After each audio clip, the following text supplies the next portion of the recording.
It's body shaming. So, it's recording. It's recording. There's the intro. Yeah. We'll get it in post. We'll get it in post. Probably That's not. the intro. That's fun. Yo, what up? It's Big Dan, Rodan, coming at you live from the 215, and welcome to the Blerd Bar, where we serve up cocktails and culture, looking through nerd culture through a black lens. Show 'em, Sterling. Hey, you know what we do. Hey, what we do. Hey. So, as you know, is Big Dan, the comic book connoisseur, the sommelier of sci-fi and superheroes, here again to welcome you to another episode of the Blerd Bar, My Bar Flies. Roar on them. Okay. Do it. Yeah, one for Do it. So, as you can see, we are separate but equal. Separate What? but together. And so, I'm going to pass it on to my guy, Sterling. Talk to him for the Okay, bars fresh for season 2. Blerd Bar, we serving you culture, cocktails, we keep it fresh, that's what we do. Sick of the foolishness, we seen enough. Me, Dan, and Jayhawk, you rocking with us, we busting it up. Ain't no need to rush, no need cheat and blade, you do not make the cut. It's your boy, Ace Trainer Argent. What? Ace Trainer West Willie, here to welcome you to the bar of the Blerds. I'm just one of your hosts, though. We got a legend coming up, okay? We got one of them coming out the shadows, okay? Kage. Nah. You know who it is, though. It's your boy hailing from the land of sake, shinobis, and samurais. It's me, Godzilla personified. The boy, a little slippy. A little slip up. It's fine, though. It's Jayhawk. Ew, that was still bars, though. Okay, Orochimaru, I see you. Okay, He let's said, go. Lil Slippy. A little slippy. That's your rap name. That's your trap name from now on. Nope. Now come to the stage. Lil Slippy. Little slippy. Little Slippy Jeez. Fox, help me! It's gonna be bad. It's gonna be really bad when we're big enough that like people are gonna go back to this episode and be like Lil Slippy. that's his name, Little Slippy. Lil Slippy. Put it. So- we want it on a T-shirt. Like It's a t-shirt now. So, as you can see, I'm sitting here all by myself. But it's okay. Some of us are quarantining. Others of us have no choice. And so we use the technology to bring this episode to you, my bar flies. As you can see, we got Sterling. We got Jayhawk, and we're on our own little corners, but it's okay. yeah. We're going to jump to our segment, the Okay, only segment we have, tell him about it. and it goes by Booze, Booze! News, News! and Reviews. Reviews! So, our drunken master for the evening is Sterling. So, he's going to tell us about our Booze for the evening. Yes, sticking with our theme of supporting black-owned businesses, because that's very important to us. Yes. We have another wine from the McBride sisters, Black Girl Magic Red Blend. Red, rojo. Black Girl Magic is more than a phrase. It's a feeling, a look, a mood, a taste. The Black Girl Magic collection is our personal ode to our culture and story, inspired by the magic and resilience of black women, to be enjoyed by all. We created these wines to draw a parallel to the culture, beauty, and style of black women as a means to inspire, inform, and invite all who appreciate and respect what Black Girl Magic truly means. Our red blend is smooth, voluptuous, and full-bodied, with flavors of cherry, plum, cedar, and vanilla. Black Girl Magic by McBride Sisters Red Blend, with my lovely assistant Sylvian. Thank you. Good job. So, I'm going to jump right into it. I like it. I think it's a great Pop the red cork wine. on him. I wish we had that sample. Red, red, white. But, That's probably if I had copyrighted. to- Probably. So that's why I only went but so far before we get Yeah, canceled. I think we get 7 notes before it's copyright infringement. Which is No, why I did. 7 intervals, actually. Please continue. Sorry. Okay. Discussing the business is unnecessary. This episode is brought to you by copyright laws. No, it's Don't not. cancel us. So We be- if I had to give out of 5 of these, I'm gonna say 3.5. Okay. 3.5 is it's a good wine. It's not a dessert wine, so you're not trying to get sweet off of it. But if I had this with a steak, I'd be all right. Am I next? Yes, please go. I like it actually. Wow.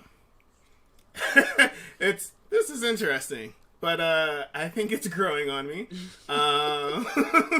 Would you go in some preconceived notions? You was like, it's like cedar, vanilla. He was like, I know who this is, so I don't need to get any more familiar. And then they got more fancy on them. I see it. It's cool. Doesn't have that many legs coming down the glass, which makes sense. It's not that sugary, sweet kind of a thing. I believe that's how you get more legs with wine. It's pleasant. It actually goes down very smooth. Mm-hmm. It does have a bit of a tang and tartness to it. Doesn't really get you like in the back of your mouth or whatever, but it's there on your tongue, back of the tongue. I'd give it 3 sake gourds. It's not horrible by any means. But 3 sake gourds. That's interesting. I'm giving this 4 potion bottles out of 5. Okay. Simply because this is exactly what I look for in a wine. I think it's so easygoing that I could always have this, and I think if you like wine, it's great. I'm a person who enjoys more savory than sweet, so this is on the not bitterer side, but it's not sweet, but it's very mild, goes down really smooth. Oh, this is coming in at 13.5%.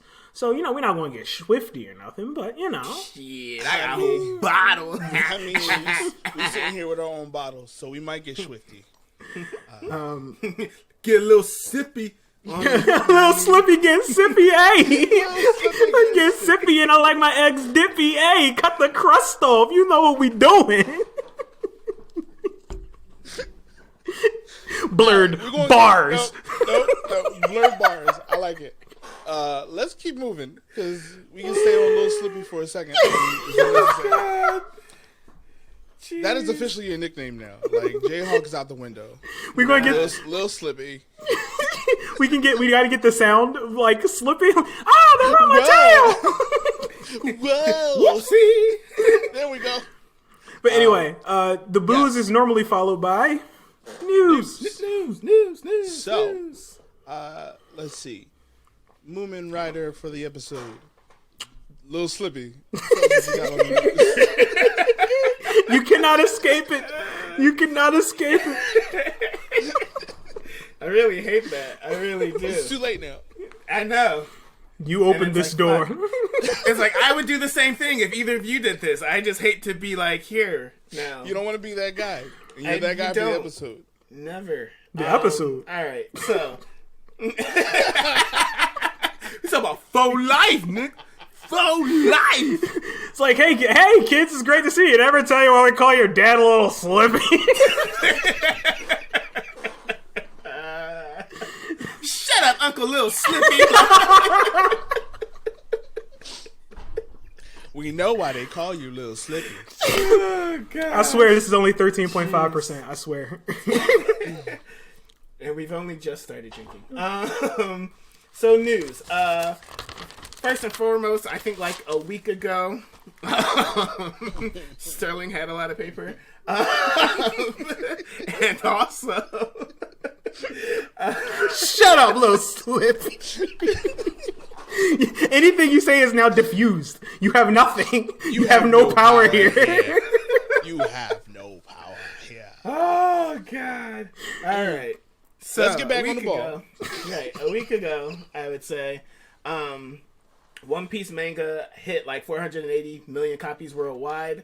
400 million were printed and sold in Japan. 80 million across the world. And that's to show how big of a gap that is. Dragon Ball comes in second with an estimated 280 million. So, like, I personally don't like One Piece, or can't. I won't say I won't like it. I just don't feel like I have the time to give it time. But a lot of people do. So make that money. Secure the bag. If you haven't heard of it, Studio Ghibli theme park scheduled to open in fall of 2022. So maybe we'll all get vaccinated or something like that and take a little road. That would be dope. Blerd bar at Studio Ghibli. But I digress. You gotta be the translator though. That's fine. I'm doing my Duolingo. I'm on like a 29-day streak. Hey. Go ahead, little Slippy. Go ahead. I hate this. And it's like, I can't even, I would get that in post, but like, I can't because it's going to be sprinkled throughout the goddamn episode. You can't run it. You can't outrun this now. Embrace this. Right. Seiko is making a Cowboy Bebop watch. Limited production run of 300 individually numbered pieces. Retails at about $346. Currently available for order on Premium Bandai website and scheduled to begin shipping later this month. So that's cool. Last bit of news that I have. Since the PS5 released, the console has sold 4.5 million units up to December 31st. Where? Where? All those pre-orders, man. It's getting crazy. Nah, it's just one dude with a bunch of bots like, rise, my children, rise. It would be Mandark. That's headcanon now, man. Only Mandark would come up with all these bots to buy out these PS5s. I didn't have a good Christmas. Now no one will. All right. That's a callback and a half. That shows our age. Well, we've dated ourselves. Or we speak to our millennial audience. Maybe. You guys let us know in the comments. You guys let us know. Let's see. I got a bit of news in the excited. comic book industry. Not necessarily good news. So I don't know who has heard, but as of last week, Immortal Hulk issue 43 was released. With quite a bit of controversy. There's a panel in the issue that has what some believe to be anti-Semitic tones. So, in 2021, like this just released. This was last week. So, wow. He wild. It's offensive to people who would be offended. So that's how I look at it. I refuse to pick sides and try to compartmentalize because it's not fair if someone says they're offended. But that being said, the writer or the artist thought he was doing an ode to, if for anyone who doesn't know, Immortal Hulk is more of a horror comic than a superhero comic at this point. And so he thought he was doing a tribute to David Cronenberg. But he threw the name around on some art, and it's disgraceful. And so I can see why people would be offended. While I'm not Jewish, I absolutely see if you're being called out of your name or someone throws some weird, colorful connotations on it, then, be offended. So they fixed it. They have apologized. Marvel's issued a statement. But, cancel culture being what it is, it may not go away fast enough. And why should it? Because if we get to a point in our lives where we don't offend anybody, what a wonderful and unrealistic world that would be. So, that's a statement. That was a statement and a half. I apologize. Cancel me right now if you feel that way. But that being said, Wynnona Ryder? Is that how you say this? I believe. It's Wynnona Ryder? Not Wynnona Ryder. Wynnona Earp. That's the show I was yeah, I was like, what that was a faux pas and a half. I apologize. Jeez, little Slippy, get out of here. Nah, with that, don't try it. No. Nope. Don't try to pass the mantle. No. It's only one little Slippy. All I will say is that little Slippy got on my mic and said something wrong. Me. Anyway, it won't happen. Anyway, Sci-Fi is dropping the trailer for the final 6 episodes of this season. It's a sci-fi it's a sci-fi show, so that means maybe 500 people are watching it, but for whatever reason, it's me. Yo, you gonna have Sci-Fi pulling up on this, yo. Didn't That's saga right. had like 1 or 2 hits, right? I mean, The Magicians was a hit for a little bit, but then Yeah. Tremors 1 through Then they 6. kept making more seasons. So, that being said, the final 6 episodes of Wynnona Earp, not Wynnona Ryder, has been released, and so if you're into that show, it's almost over. And last bit of news in the comic book industry, apparently Chris Hemsworth body double can't keep up with Chris Hemsworth like weight loss and his physique. So like if Chris Hemsworth loses weight, his body double's like, all right, well now I gotta lose weight. Then he's like, oh, Chris decided to get more muscles. Life is hard. So, I mean, That's interesting. They wouldn't just work out together? you would think, but then part of me believes that we're going to see like parts of like Flabby Thor unless they're CGI'd out. Which I don't care. I mean, it's movie magic. You can fix it. Get in post. They should at least have the same nutritionist, I believe. That's fascinating. I didn't even think about that as a concept. Like, Chris Hemsworth is a beast. If anyone's ever like watched him, like I get tired just seeing his Instagram, and I'm just like, all right, well, this life's not for me. Then I will continue to eat chips. Good for you, Chris Hemsworth. Right. No, I need to lose weight. We're all aware of it. That's why they call me Big Dan out here in these streets. Nah, it's the size of your personality and the size of your heart. I want to believe that, but I know my truth. So anyway, Shirley, you have any news? I got some news. So on the topic of the PS5, whenever I talk about PS5, everyone's like, well, what do you play on it? So now, available now, is Destruction All-Stars.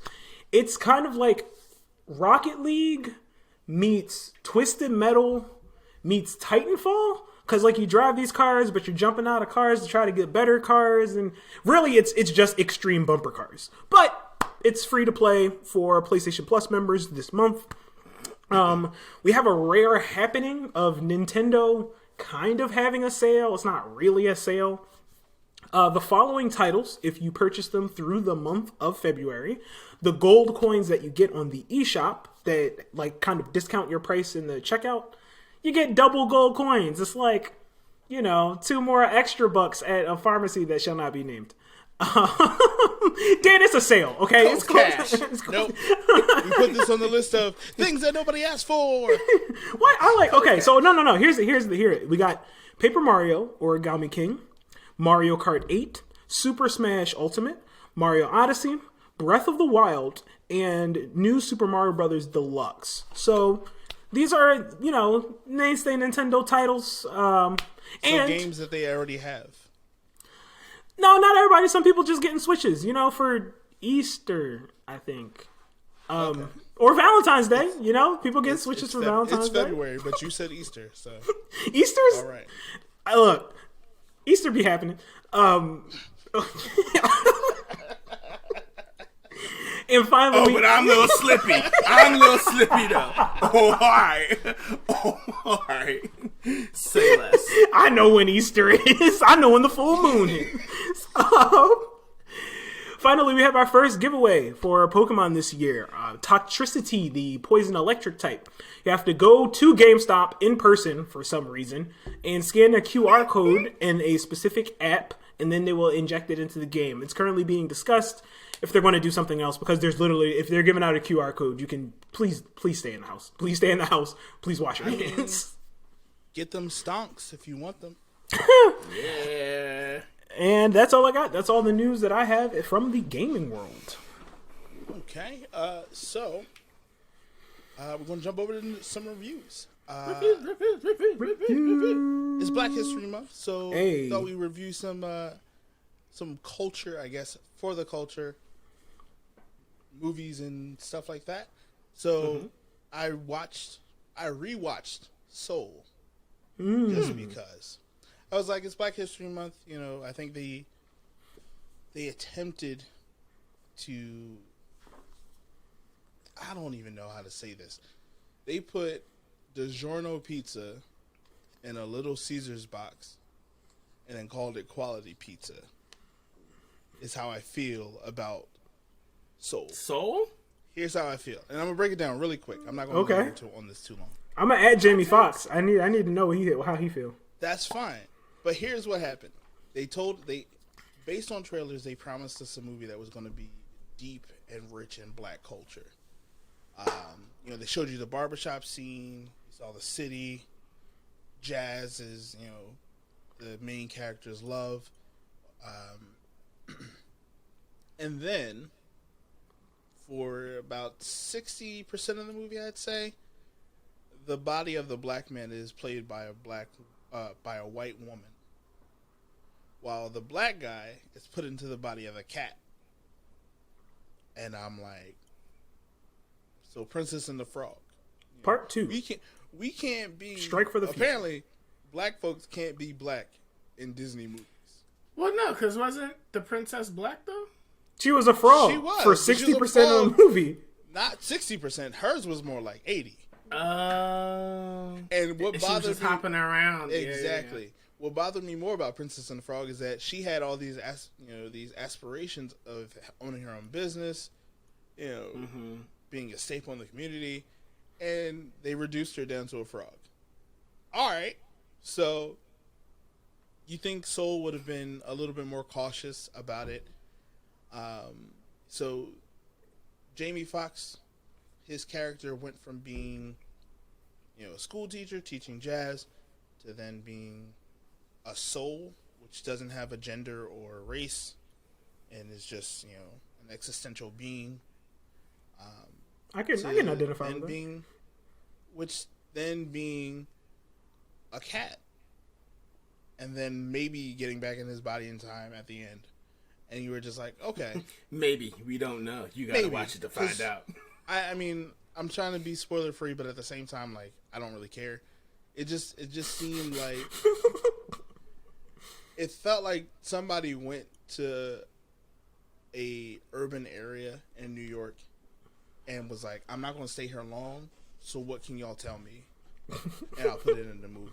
And that's it. That's how I felt. But my meter's running, so right. Y'all gotta like my Uber said I could stay here for 5 minutes, and we gotta go. So, I don't. While I think they did a better job than Princess and the Frog as far as highlighting black culture, it still wasn't enough because it was just kind of like highlights. The barbershop scene was wonderful and it was interesting. At the same time, it was like empty because Tina Fey's, pretty much driving the dialogue, and you're like, okay, I love Tina Fey, but Anyway. What you doing to that black man's body?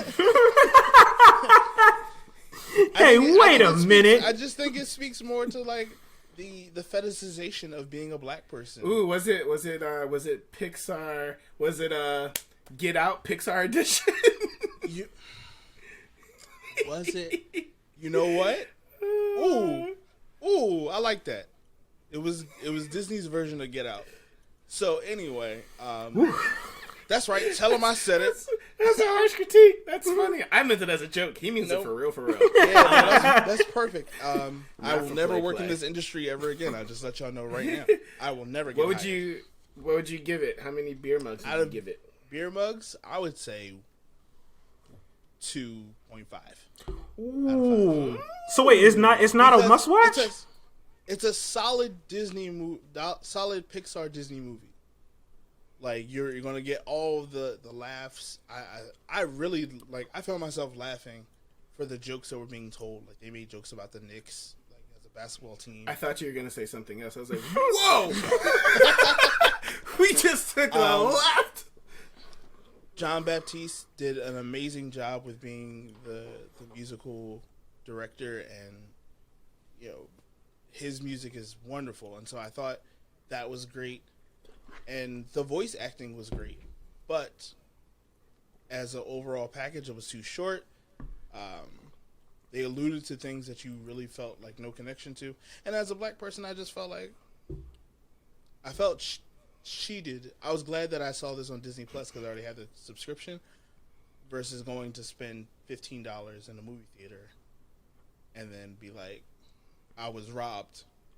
Bruh. Because Disney's just going like, they don't even put on a mask. They just be like, give me your money. You know? Run it, dog. You're like, okay. But I said what I said. I stand by it. Anybody else got reviews? I do. I have a couple, but one, Jingle Jangle.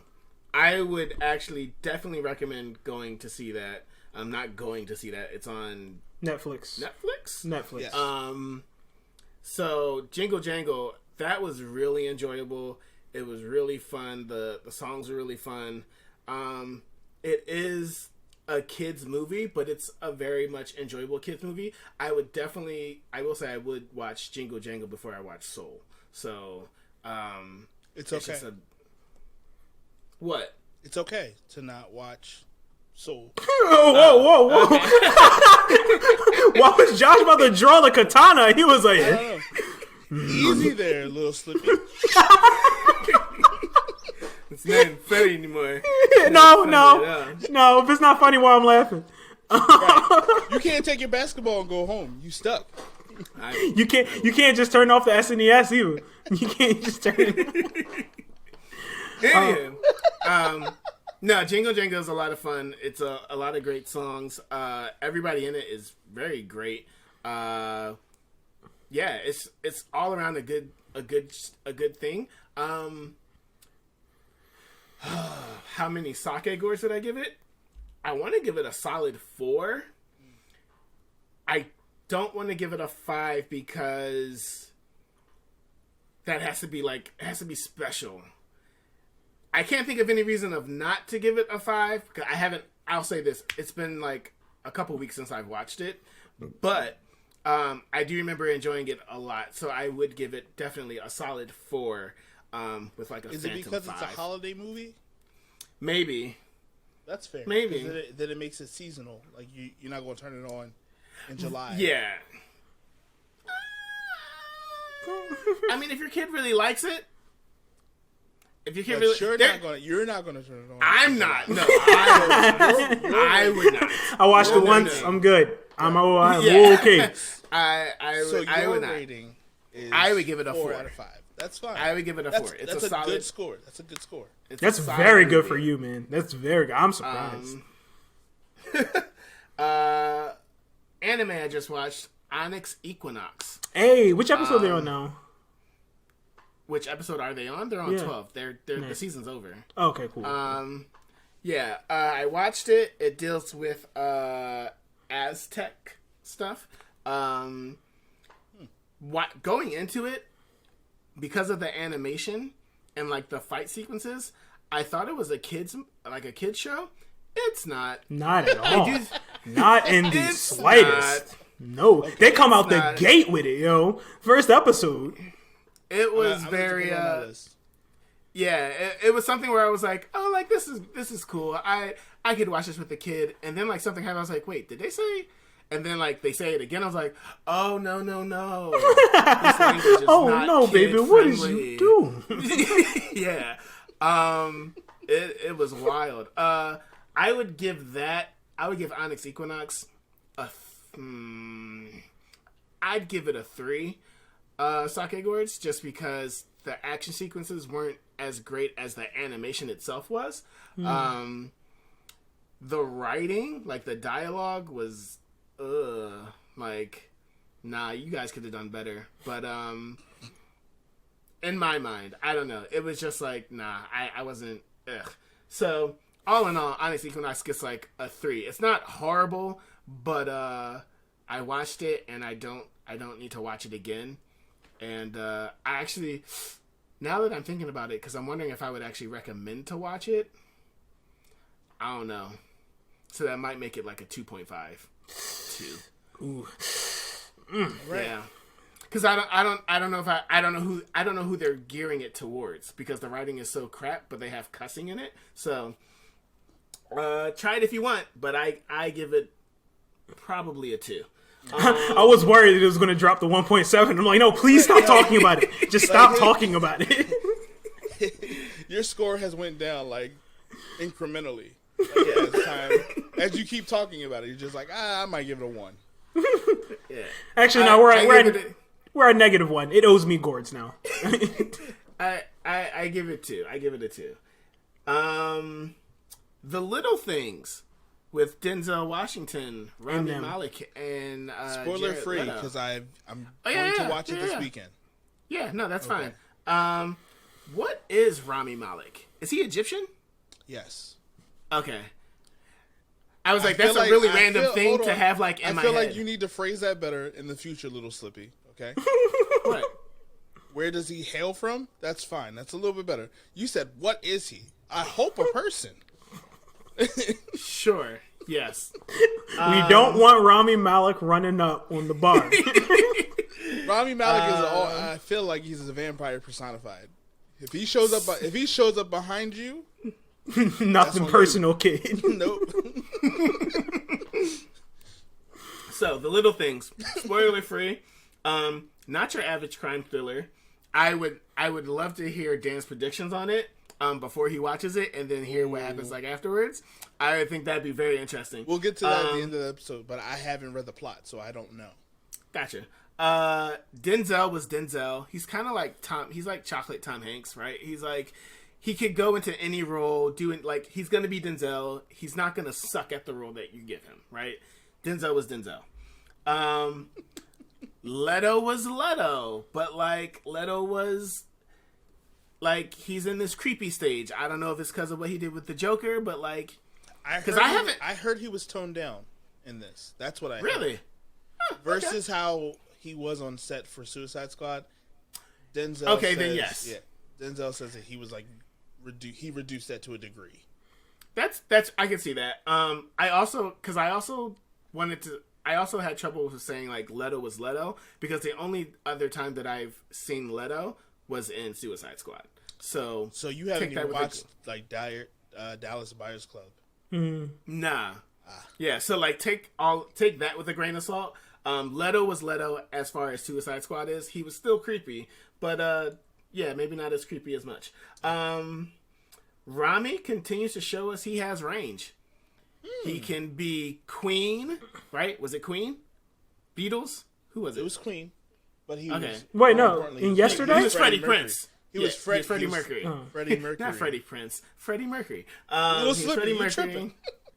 Sorry, I don't listen to Queen. But he was that guy. He's been Mr. Robot.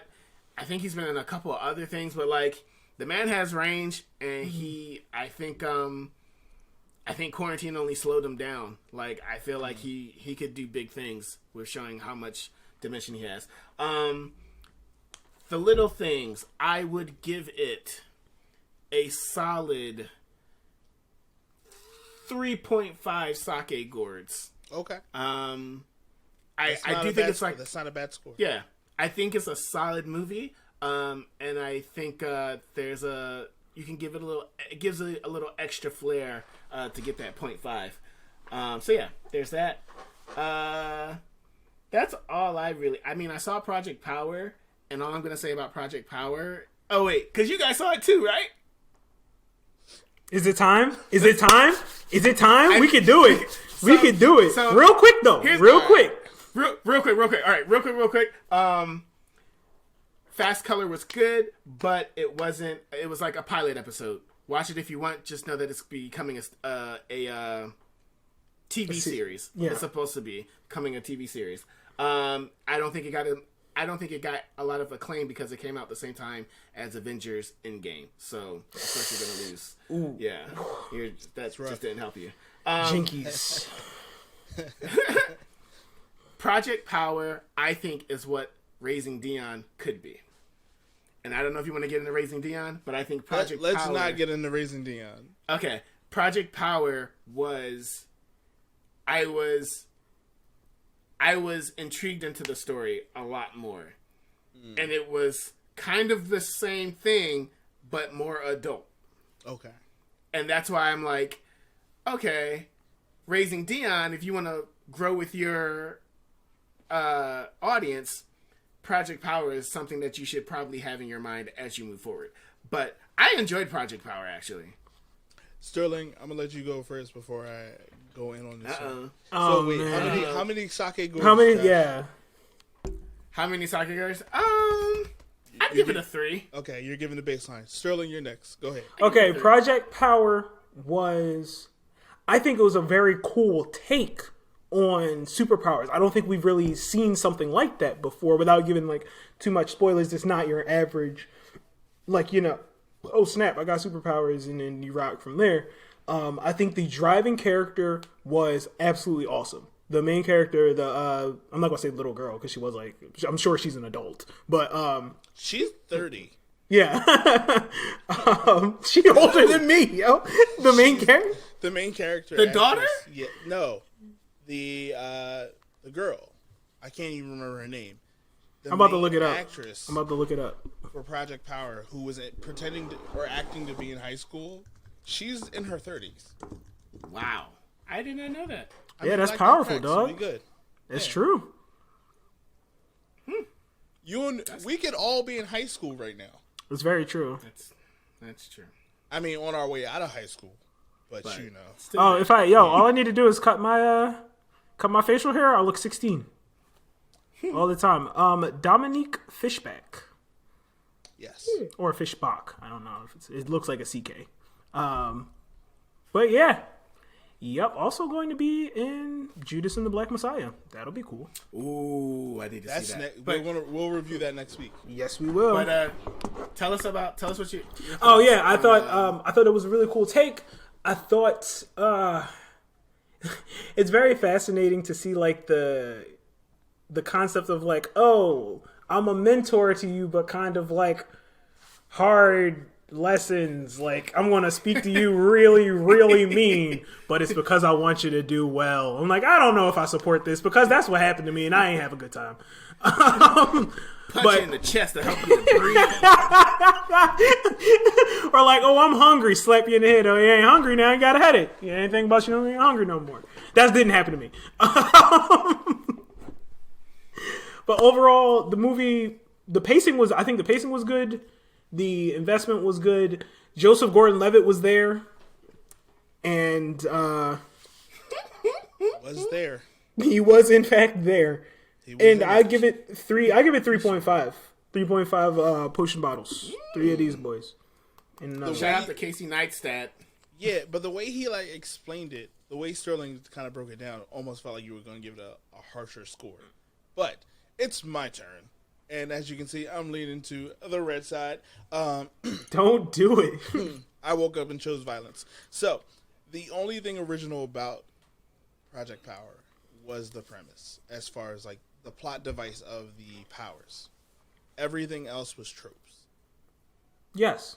When I say everything else about the movie was tropes, they didn't give an original moment beyond the powers, like how you got the powers. Everything else after that, like, and they even like acknowledged it with the wink when the guy gets big or whatever, he turns into like the big monster. And I was like, all right. And then like shortly, about say 40% into the movie, he like explains, but doesn't really explain that his daughter is special. And you're like, okay.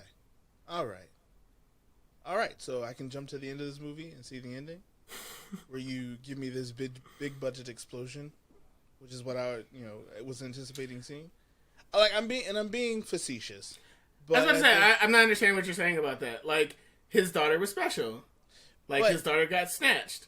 Right. Oh, well, his daughter gets snatched. You know. It's been out for almost a year. Y'all seen it. Yeah. Y'all seen it. So like, when you look at it, it's just like, I thought they were going to take this in hopefully a more original direction, which would then either help expand the universe rather than tie it up with a very neat little bow, which is what I thought they did. Like, but so here's the thing, I have to push back on that, because if they would have expanded the universe, then it's almost New Age trope where it's like, oh, we're gonna make a sequel out of this. because everything has to be connected. Everything And I has feel to go like, to I agree with we you. have to Like, milk this. Nothing's original anymore, and I get that. At the same time, like, Joseph Gordon-Levitt was like a set piece more than an actor. And I was like, all right, well, why are you here? But a check is a check. You feel very strongly about this film. I thought it gave us some really cool sequences. In it, visually, that's why I'm giving it. I'll give it a 2.5 because visually, I was like, all right, these are cool moments. When he fought the fire guy in the beginning, I was like, oh, this is dope.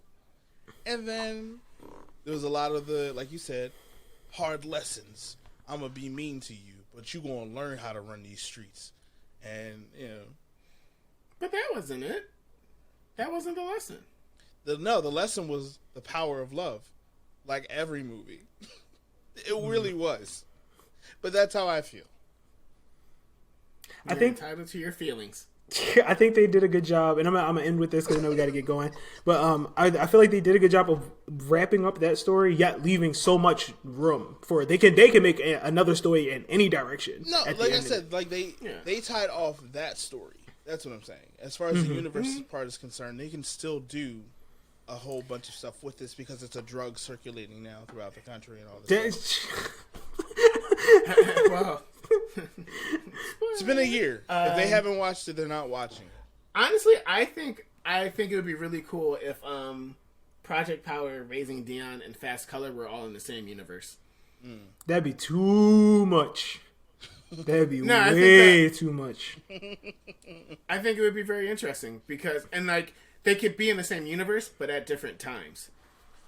All right. So we gonna wrap up here because Josh got to get ready to go. He got to make a writers meeting very clearly.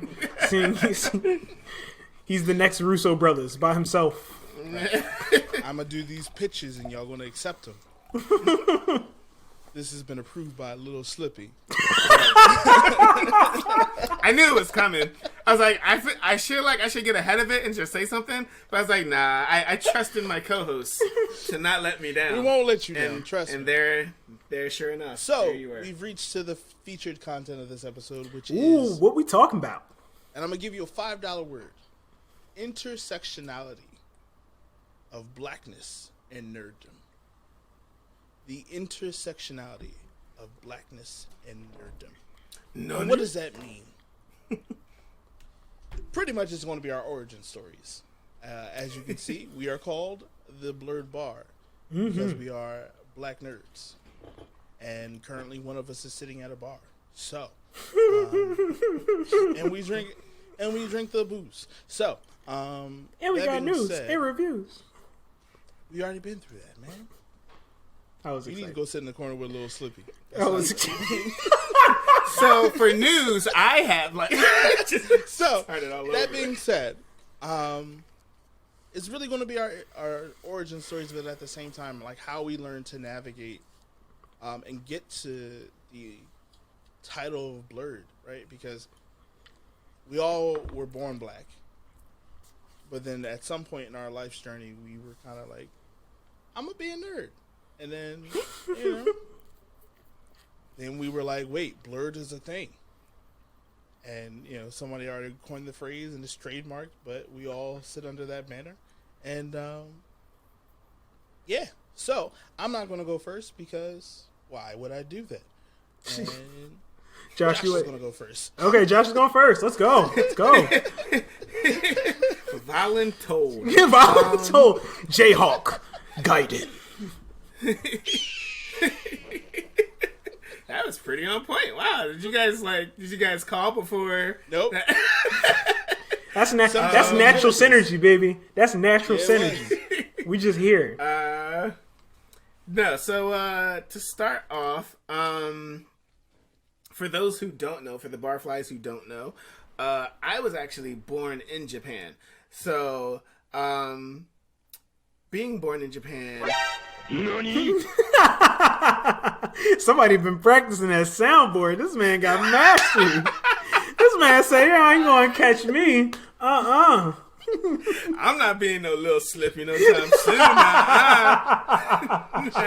Not today.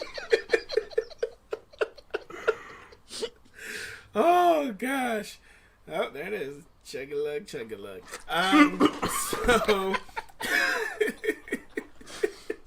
So I forgot y'all could see me.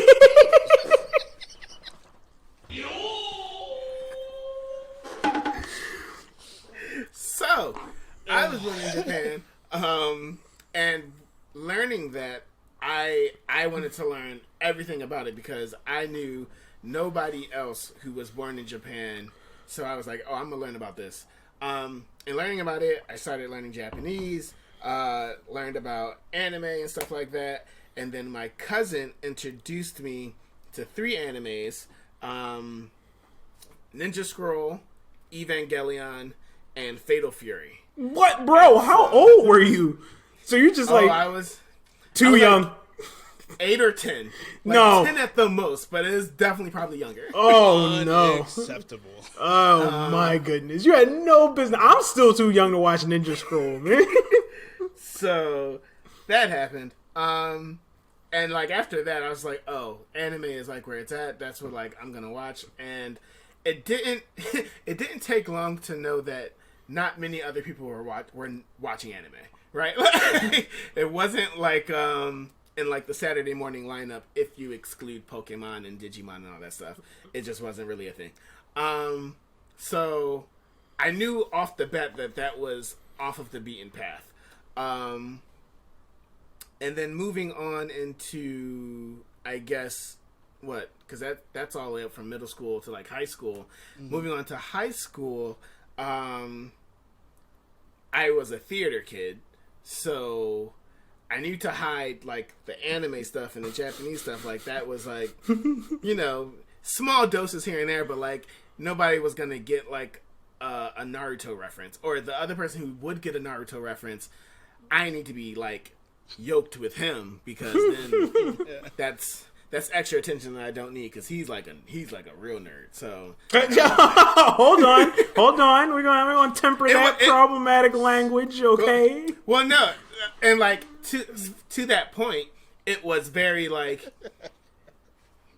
But it was also high school, so I'm like, no, I'm trying to fit in. Like, how I'm gonna be friends with you if I'm dead, you dead, we both dead because we both got beat up, we both ostracized. Nah, I'm trying to like sneak in and be in with the homies. We're much more valuable alive, right?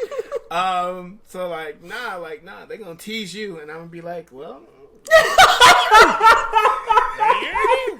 You were the friend in every special about being true to yourself. Where you're like what you like, and it's like, sorry, bro. You were the main character in every special that like chose the popular kids over your real friend. Probably. Well, nah, he wasn't a real friend. Did you like, really like 16 Candles that guy? I don't get that reference. Theater kid, ladies and gentlemen, I showed you. So no, he wasn't like a real because like I don't even like know what he's doing today. Like we didn't keep in touch. It was not that kind of a thing. But like there was that moment where like we both knew that we were nerds, right? Like, I can see it in your eye. Right. It's like we're the only two down here playing Smash. So like, you know what I mean? Is it me you're searching for? Right. But no, outside of that, being a theater kid, I was just like a social butterfly. So it's just like it was easy for me to hop around from group to group to group. But like people knew I was weird because I was still that theater kid. Like I had lead roles all 4 years, so it's just like they people just knew. Daniel Day-Lewis up in this piece. People just knew that I was gonna be in the musical, so it's like it's fine. But yeah, and then moving on to college, I feel like college is when it's like it accelerated and it's like oh, my final form, right? Like, because in high school it was like Hot Topic was like, I remember the first time I went to Hot Topic in high school because my mom, it was a boarding school, my mom was with me. We went to the only mall out there in Scotland, PA. And we went to Hot Topic, and my mom was like, "Oh Lord Jesus!" Verbatim, verbatim. Pray over my son. while we go into this demonic store full of demons, and like it was a whole thing. Like my mom was the one. We were watching the Power Rangers movie, like Ivan Ooze, yeah. like Ivan Ooze, and like at the end she's like, why don't they just pray for Zordon? like they should have prayed for him, and I'm just like, nah, like we in the theater, like can you not? Can you not though? Like, jeez, you were, and like she was cool the whole time, and then that's the end of the movie. And she's like, oh. But I understand exactly what you mean, though. I think we've all been there. We all got a story. I'm gonna tell mine eventually. Anywho, so yeah, Hot Topic was very niche at first, and I don't know if it's because like we were a boarding school and it was like the only thing out there, or if it was actually niche. But I feel like going into college, I saw a lot more people going into Hot Topic than I ever did in like high school before. So take that with a grain of salt. But yeah, college was like, oh, I can just let my nerd hang all the way out. It's fine. Oh, yeah. Like, find your it's kinfolk. fine. People will get it, or if they don't get it, it's like they're gonna chuckle anyway, just for like, you know, pity's sake or whatever. But like, you're not gonna be truly ostracized for talking about doing a Naruto run or something like that. You know what I mean? Like, it's fine. And then while in college, I worked, I guess, my first pseudo real job at a computer lab, and my boss was playing. It was during like we were starting a team meeting, and my boss started playing, or I heard and was like, "Hey, that's Cowboy Bebop in the background," and he was like, "I knew there's a reason I hired you," and I was like, my boss is cool, like cool. Welcome this home. Is dope. Right, yeah. And literally since then, it's like being like going on from college to like real world, right? Pay your own bills. Well, pay your own bills. Everybody has a different lifestyle, so you know you don't want to try on people's stories. So getting out to the real world, IT for whatever reason, I kind of just fell into it, but that's where all the nerds congregated, and it's just like we talk about building like model kits, we talk about like Funko Pops, we talk about like why Rurouni Kenshin the movie was like really dope, but the series was ass. Like, it's whoa. Okay, go ahead. I'm sorry, I didn't mean to interrupt, but that was wilding. You wilding. I'm letting you know. Go ahead. I'm sorry. But yeah, it was just like so. It was literally like, oh wow, these people get me in a way that like I don't have to filter as much, right, as I did definitely in like high school, right? Like I don't have to filter as much, and that was just really cool. And I think it showed. I don't know. It showed the growth of being a nerd. I think now, if I was to think about like even just having this Blerd Bar podcast and knowing how many like Blerd podcasts there are, that more shows the growth of like being a Blerd. And like I think we would need a larger sample size than us three to really understand the gravity of like how things have shifted, kind of in a way. I don't know, because there's also, I think now we're at that point where you could still have gatekeepers. Like I've had a tinge of gatekeeping myself. When this is like recent. This is like 2 weeks ago, maybe. I was on YouTube and like I saw that somebody was like, "Is new school anime like Attack on Titan better than old school anime like Naruto?" And I'm like, wait a minute there, Sonny. Wait. Right. Yo, now hold your horses, like, Jack. From my like porch, like, but in my day, there's Pat Labor, right? Like, Macross. All this talk about Sword Art Online, it's not better than .hack. Right, yeah. You know, like, it's just like, what? So like it's interesting, I think, to be at that point now where it's like gatekeeping like new people like, but wait a minute, like Naruto's not old. That's pretty contemporary. I don't know, bro. That's like when you- 04, when you go 05, back- 06. Right. When you go No, back like, if- now, 10 years is now considered old. Right. And I get that. I get that now after like my first thought was like, that's not old. And then my second thought was like, but wait, if you think about when it actually came out and like what I was doing back then, yada, yada, yada, I get it. It's just weird for me personally to be like, To feel old. yeah, right. Yeah. No, to that's feel fair. old. That's what it comes down to. interesting.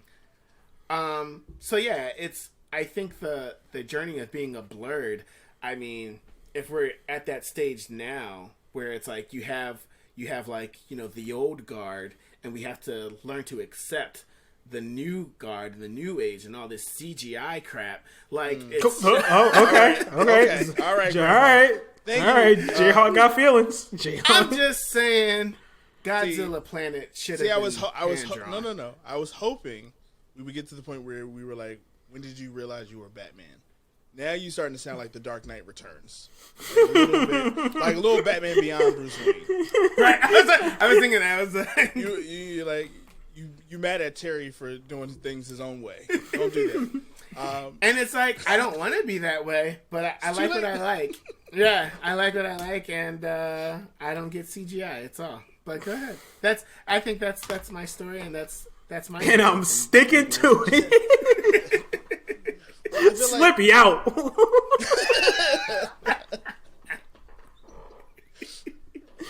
well, I think for real, I think Sterling has like the best like story for last. So I will jump in right ahead of you if you don't mind, Sterling. No, now you putting expectations and go ahead, please. I just feel like, you know, out of all of the nerds, like you probably were Josh was like the chameleon, but then at the same time I also was like a chameleon, but at the same time like I knew I was a nerd from the rip. So, you know, church kid originally, so that meant memorizing. But now I'm running these streets, straight heathen. No.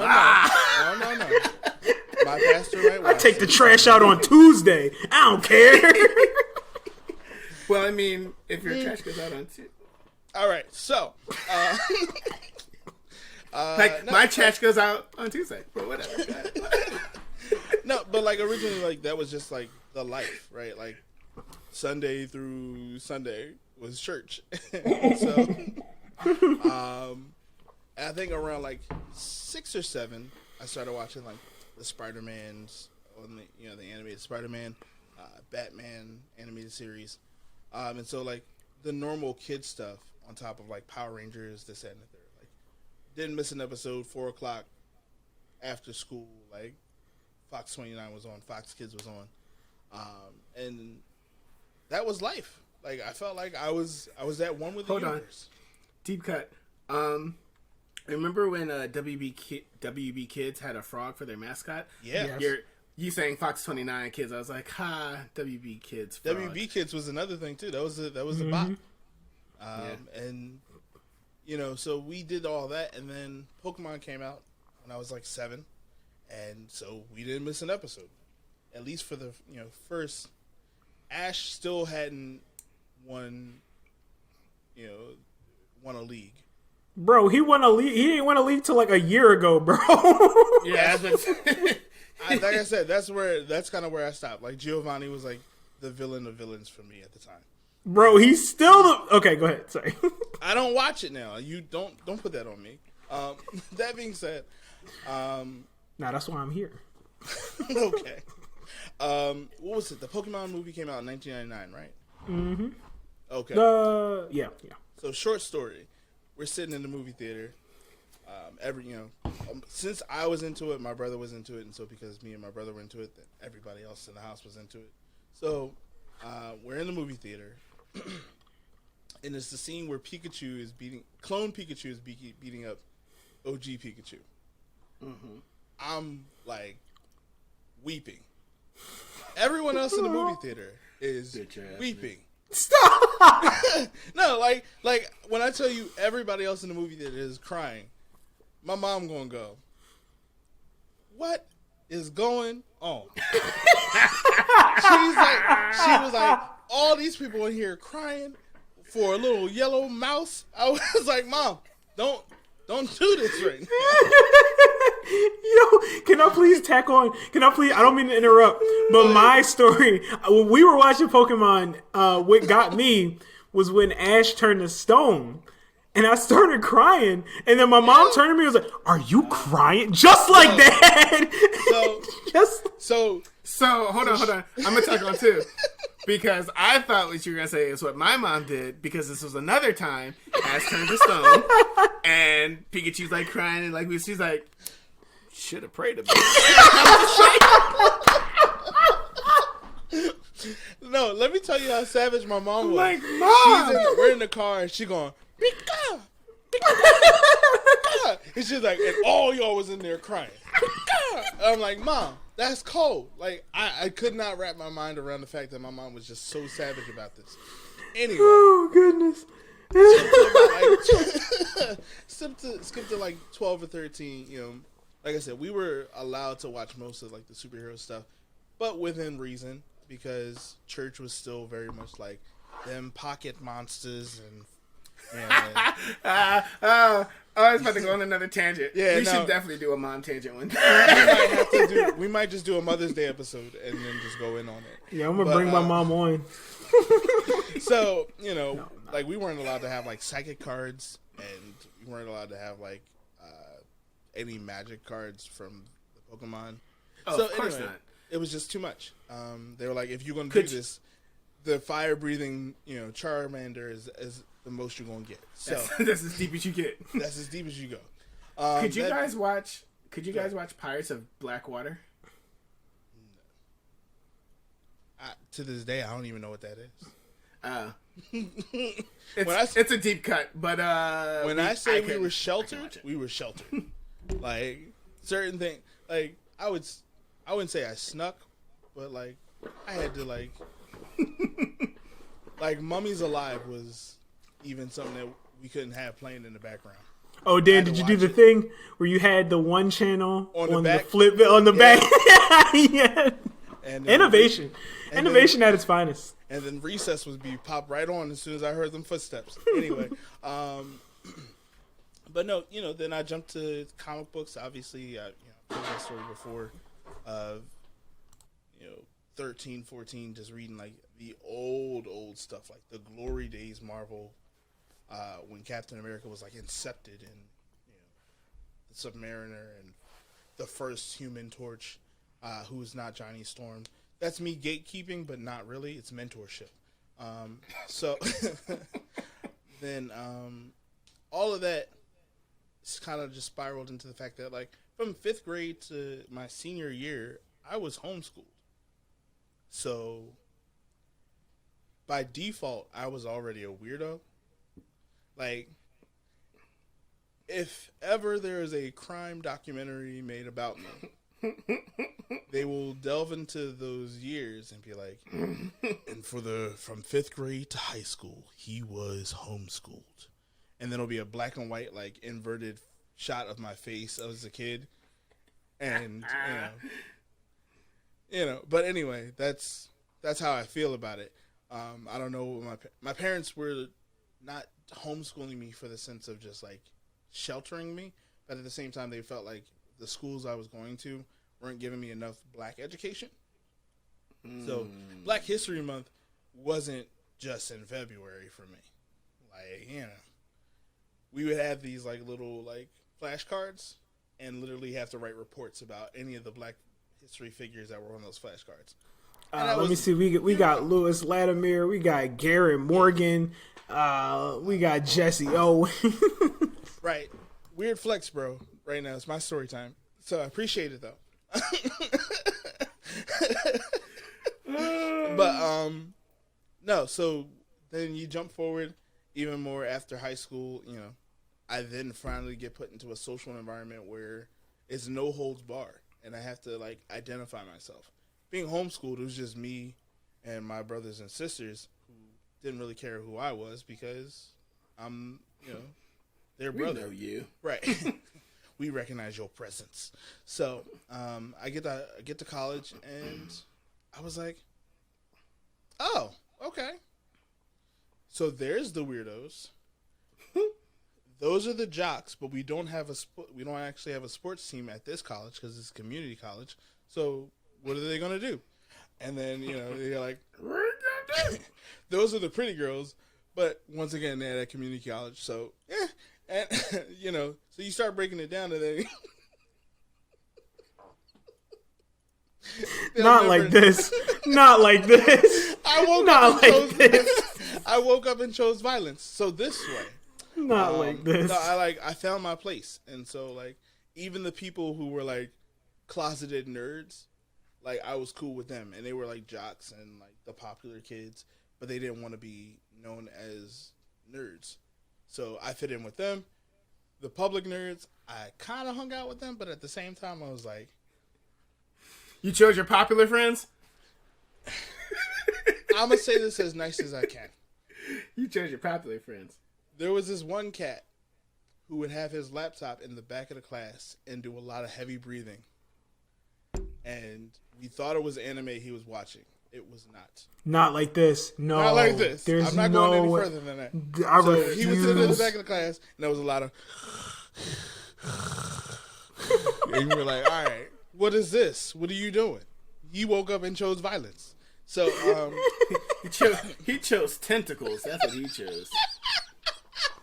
and that's as blue as we're going to get. So, no, it was really like, after a while, like, I couldn't hang out with that boy because they all knew, like... After a while? There was a time? There was a time where, like, we would connect on certain things, and I'm like, that's cool. But then... Double. You're like, double. Then the tentacles came out, and he was like, whoa, I gotta get out of here. So, and then we reached to now. This is probably my final form. I would say I would like to get leaner, but, Oh, yeah. Oh, yeah. The reality is that pizza tastes good, so this is it. This is if Yajirobe was, a Super Saiyan. This is it. You can do it. I want to believe it. I believe in myself, but, I'm out here doing the intermittent fasting at the moment. Ooh, that's cool. That's cool. Me too. But where did I find out that I was a Blerd? When I found out that I was already black and I was already a nerd, and then it was just kind of like... yes. I was like, I guess I qualify. I was like, oh, do I just go through this gate? Oh, I don't have to go through customs? Okay, cool. And then that's what it did. You know what it is? I think the first time you recognize that you're a Blerd is when you appreciate the black character. Yes. Or like seeing the black character. Something about that, I think, is like seeing when the you're black like, character valued. Mm. Because we all know the detriment of Mr. Popo. And so, I think we popped off on that already. Right. But the detriment, the sadness of that existence, right? Like knowing that we were either like pink-lipped, one-dimensional characters in anime. I see what you're saying now. Or we were the jive turkey, blaxploitation characters in comic books. So, we've progressed, and so I think once we've acknowledged like the specialness of certain characters, not just Black Panther. We heard you.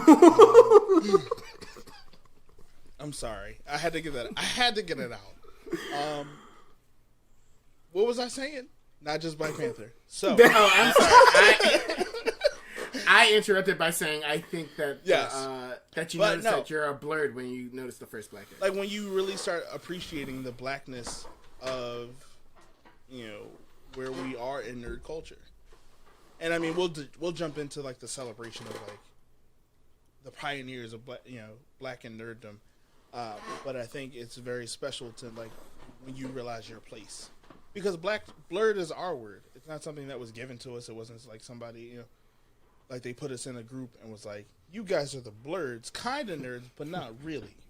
You know, Fucking Blerds. Right. Nobody said that, thankfully. maybe It's not a slur. I feel like somebody's had said it, but it wasn't made as a slur. It was more of a celebration of like. They the didn't merge. say it until after they heard one of us. Wait, that's cool? Oh, That's okay. our word. Wait, is it cool like y'all can say it, or is it cool like everybody can say it? Like, So Sterling, Do I have to put a hard R on it, or is it just Bled? Like, what is it? Like, can I? Is it? What's the? So Sterling, being that you were, just publicly a nerd. okay, so I feel like nah, listen to I your think. story. So here's the very fascinating thing about me and the word blurred, actually. I used to hate that word. I used to hate that word only because I feel the opposite. I feel like it was something that applied to me because I'm like, I'm black. There's nothing I could do about that. Like, that's not that. And I love being black now. But there was a point in time where I didn't really identify with the black community, and I'm gonna get into that. I hope so, because otherwise you just sound self-racist. But Who's this nigga in the mirror? So got a lot of It's you. self-hate going on. so I felt that like Love Because- yourself, King. can I talk about I'm story? sorry. Yeah. No, it's cool. I've been doing that to y'all all night. I'm sorry. It's good. It's now I am a little slippy. We've done it. It's come back around. But there was a point in time where I was like, okay, I like the stuff that I like. And then it just so happened to fall under the umbrella of a lot of nerdy stuff. I like computers. I like superheroes. I like video games. I like games that involve like tactical levels of thinking. Nerd. And then it's like, oh, but you're also black. Like, there's this thing that was happening in the cosplay community that thank goodness that's over now, where like, let's say I cosplay Doctor Strange, they'd be like, oh, it's Black Stephen Strange. It's like, or Dr. Voodoo. it's Stephen Strange. Like, or so there were just like there were people of color cosplaying whatever, like, people cosplaying Harley Quinn and people cosplaying Ketra or whatever, and they were like, oh, black, whatever. And thank goodness that stopped. But anyway, I just wanted. I think that's like the best you could be like, oh, that's black so and so, because the worst is like, you can't cosplay that because Oh no, that happened too. That happened too. I know, but I'm saying like that, like that's like That's the the worst. best. The best is that like, oh, it's a black Harley Quinn. The worst is, well, the almost worst is like, you can't play that because. And then the worst is bottom like, level was hey, like, yo, nigga, like, hey, nigger, you can't do that. And it's just all bad from there. okay. So let's start with some positive. But anyway, I like the things that I like, and it's like, okay, why do I have to be, a blurred? Why can't I just be a nerd? Well, it's because I'm black, and that's what it is. And being black's great. I'm gonna tell y'all right now, in a lot of ways, sit here. That's all. That's fine. it's great in a lot of ways. But let me tell you about my journey. For those of you, if you have watched the last season, you know that I grew up in a single parent household. Why? Because I have parental issues. It comes up often. And so I grew up in a single parent household. I don't think that applies.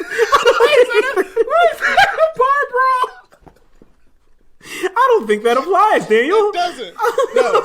I made a I got choice. parental issues. Let's fight. What? Ooh. Anyway, so my whole motivation was like, I'm gonna do good in school and get good grades, and then I'm gonna take care of my mama, and can't nobody stop me. So I was very studious and determined. I was very studious, and my studies were like what I was about. So from that, I was already got the infamous question that most blerds have to dance around was, why you talk white? It's like, bro, this is my voice. I don't know what you want. And that came from the people that look like me. And that came from the people who look like me. So I was I'm a product of the Philadelphia public school system. So I was around a lot of black people, not too many white people, which are like my teachers. There was my teachers, and there was always one white kid. I don't know why. Not that I have any problem with the one white kid. There are also white kids in Philly. Don't you? I'm gonna go. Y'all have the best night. I'm gonna go. in any event, 13.5%. In any event, so I like the things that I like. Storytelling wise, my love of storytelling definitely came from video games and various media and Pokemon, which is I'm still into to this day. I use those various types of media to feel like, oh, if this character can overcome this, if like, oh man, if Dart can defeat the Divine Dragon, if Cloud can beat Sephiroth, then I know I can do it. And I was very inspired, you know. So that's my motivation, yo. That's why I love shonen. That's why shonen is my wheelhouse. That triumph of the human spirit. But anyway, it was weird with the black community reminding me about like how I was quote unquote not black, but we'll get into that. And then just wondering where my place was in the world. So fast forward to middle school, I'm in the mentally gifted program. I'm watching all types of Yu Yu Hakusho and Dragon Ball Z and Dragon Ball, and I just liked it. I was just like, I like fights and I like triumphs of the human spirit. And this is what I'm about. And I had the Final Fantasy, Legend of Dragoon, all types of that Dragon Quest, those things, playing all of those. And I was just, this is what I liked. And this is what I was about. I was also not one of the kids that was like outside with other kids. I was mostly in the house watching my brothers, and we just played video games. So then it was, there's a point in time where, like, in middle school, I found the other chameleons. Like, I was socially aware enough to be like, okay, I can say I like Dragon Ball Z, because everybody likes Dragon Ball Z. Maybe shouldn't pop off about Fishigu Yugi. Maybe let's leave that one. Maybe let's not talk about Chobits. Let's leave that one. But then I found, like, the other chameleons where they were like, you watch Inuyasha? It was like, you watch Inuyasha? And it was like, and then we heard the other people come and it's like, yeah, you know, can you smell what the Rock's cooking? Haha, I know what's going on. But I never watched wrestling. I actually kind of miss out on it now because I appreciate. Why you say wrestling like that? Wrestling. I appreciate fight choreography, so like I can appreciate it now. But back then I was like, barbaric. But anyway. Really? Even SmackDown? And dude, I just saw Wrestle Barbaric. The only Mucha Lucha was like, all right, I'm gonna let it slide. But I wanted to like that so bad, but yo, Mucha Lucha slapped, though. But we can get into like my story of black elitism later, where I look down on other people. This is my nerd story. I got better. And then I went to a high school, creative and performing arts high school, so everybody was like, hey, we're going to FYE. That was my mecca, where it was like, so many plushies, t-shirts, and like just everything, and posters, and that was a great time. Rip FYE on Broad and Chestnut, man. And in college, it was very simple. I mastered the art of just being a social person. And like, because that was the thing, right? There was a point in time where like, if you heard the term nerd, you're like, oh, that dude's a nerd. No social skills, none, whatever. And that's how we were portrayed in media for a while. Like, you know, when they couldn't read a room, they were like, hey, we're talking in a conversation. Have you guys seen Afro Samurai? And they're like, no. And then they just rant about how much they love Afro Samurai. Josh. But you know, that wasn't me. So I had social skills, so I was okay. And and then there was a point in time where in undergrad I really had to sit with my blackness and say like, okay, what does this mean to me? Because can't nobody take that away from me, and it is up to me what that means and what that looks like. And now unless you're Sammy Sosa. And why would you say that? But proceed. I'm sorry. I thought about it. It happened. I thought about it. I said it. So that was my journey. Now I'm quite proud to be Blerd. We got our own kind. And it's nice to see so many people where there was not a space as popular for us to speak about all this forms of media through a black lens. Now, if you look, you got so many Blerd things, and that's great because like we're out here, you know, we're out here talking about it, and nobody can tell our stories like we can. Yeah, I mean, I think technology but- has a huge technology has a huge role in that, right? It's the whole thing of like, you don't know what's going on in Sudan, 10, 15, 20 years ago, because it's not like easily accessible, or 30, 50 years ago. Same thing with being a Blerd. Like, you didn't know that, oh, there's actually a lot more Blerds than I thought there were. Yeah. And now it's like, because of technology, we have this huge community or whatever. And I think it's really cool. I mean, honestly, I think as it's more acceptable, a stigma has been removed. Because I used to be the weird cousin, where they'd be like, wait, oh, you like Sailor Moon? Oh, yeah, my cousin like that, him. And then I was, hello. But now you can throw in their face that Meg the Stallion also likes these things. It's nice. It's nice. Famous Blerds are nice. They're fun people. When we support them. Sterling supports y'all. I hope y'all know that. So, Yeah. Yes, I do. Because Big Dan Rodan does not. didn't say. I never said them. What? Them words never came out of my mouth. That being said, I think at the same time, and this is just to throw controversy because why not? We've been drinking. I blame. Well, I love the fact that we exist, right, and that we're visible and we're heard and we have our space. At the same time, it also allowed for those less dedicated. I feel like now while we were like a secret society at one point, now we're this like YMCA. Like, you could just sign up with a membership and be like, oh yeah, I watch Steven the Universe occasionally, and I want the title of nerd too. Do I get a cookie when I show up for the first time? Do I also get a hello, my name is sticker on the, and I'm like, that's great. But where were you during the suffering? You wasn't shooting me in the gym. Right. Where were you during the darkness times? And I get that this sounds like gatekeeping, and I'm not being that guy. At the same time, But at the same you are. time, hear me out. At the same time, remember, and this is an odd comparison to draw, but at the same time, like when we used to sit in the back of the movie, when we were forced to sit in the back of the movie theater during civil rights.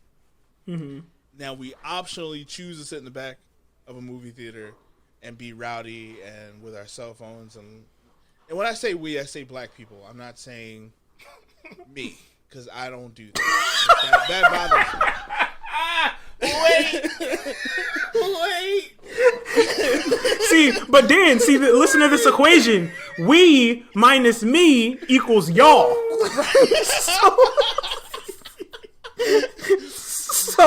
So, but like, at the same time, like the things that once were like forced upon us, right?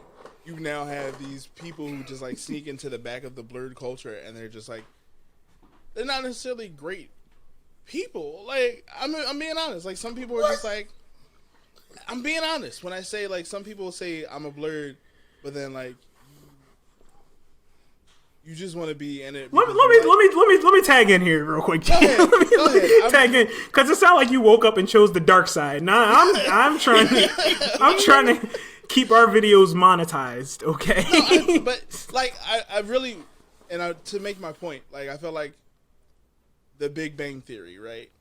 Like they just like popularized being a nerd when it was a branding on us, which was painful sometimes, and sometimes something we had to either hide or bear in a matter of shame. And now it's just like, oh yeah, I like Sheldon. Sheldon's quirky.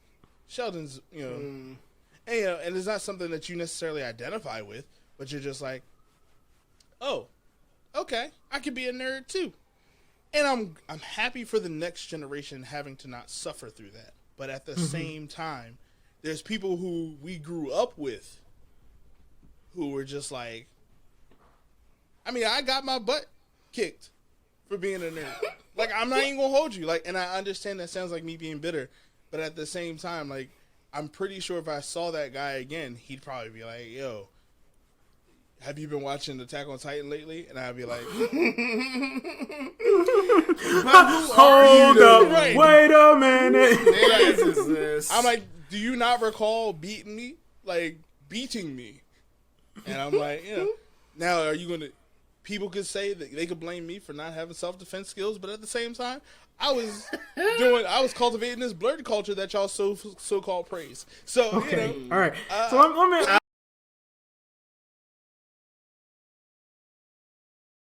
Let me tag in real quick, Big Dan, because so I think it's great, and I'm seeing and I'm hearing what you're saying about like how it's better for the next generation. I appreciate that. Thank you.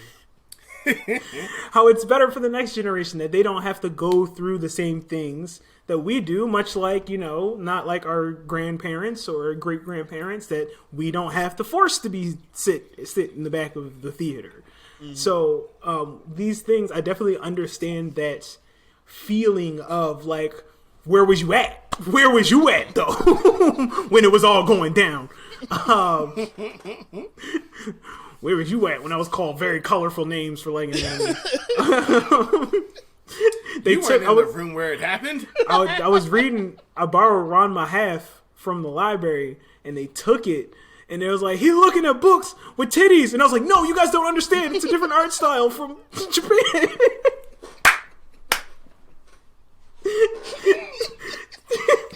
But I digress. I digress, and I understand that discomfort. But I think the line between gatekeeping, because we can say like, I had a rough go about it, but it's better for the future. And I think gatekeeping only happens when you start disqualifying people, saying like, you are not this because right. And that's you never cosplayed Mace Windu. You don't know what's going on. And that's what I don't want to be misconstrued. Like, I don't want people to think that I'm tying, like, you didn't earn this badge of honor, so you gotta stay out. I'm not saying that. That's good. You gotta stay out. At the same, if I catch you enjoying one Blerd thing, I'm reporting you to the Blerd Council. See, now I'm at an age where I can fight back, and that's not. It don't matter. Now I'm at an age where I would fight back with words, and like it wouldn't matter anymore because I already got my butt whooped in high school and as a teenager. And I think that's the interesting thing. I think in general, the world has moved and progressed in a way where the stuff that we would get teased for now, you probably like just won't, right? Mm-hmm. Like it's not just Blerd, thankfully. It's like everybody gets a whole, because middle school kids are just awful in general, and they'll tease you. They'll tease you because you exist. But and that's probably what I had peace about. Like, they wouldn't catch me on the street and be like, hey, yo, bull fat. I'm like, yeah, but,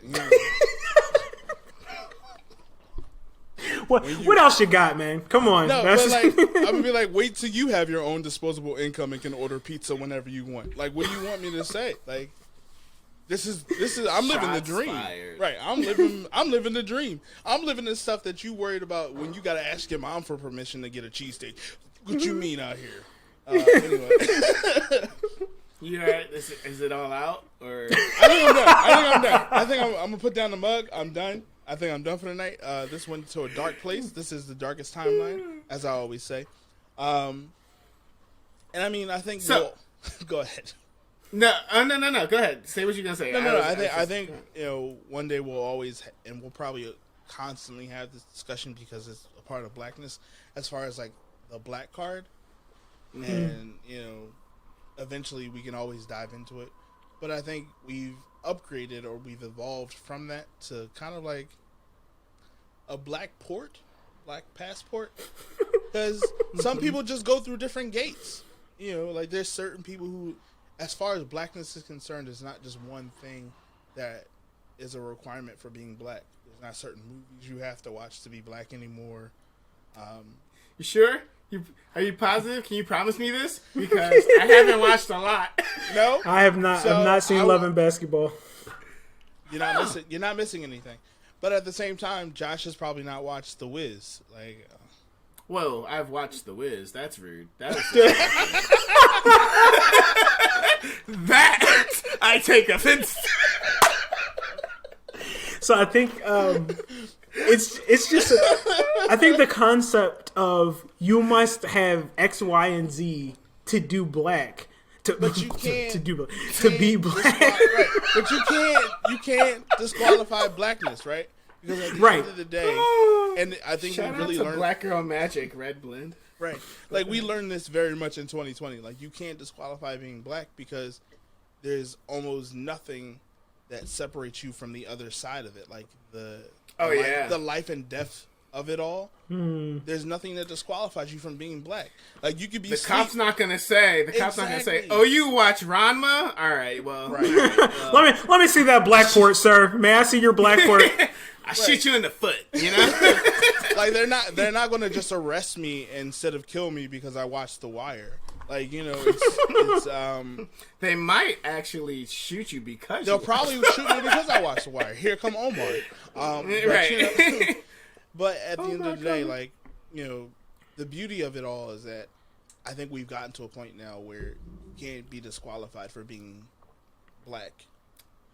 At the same time, you can't sit at everybody's table. You might get less ribs than the other person who has watched all episodes of The Wire, and Juice, and He Got Game. Why is The Wire looped in with Juice and He Got Game?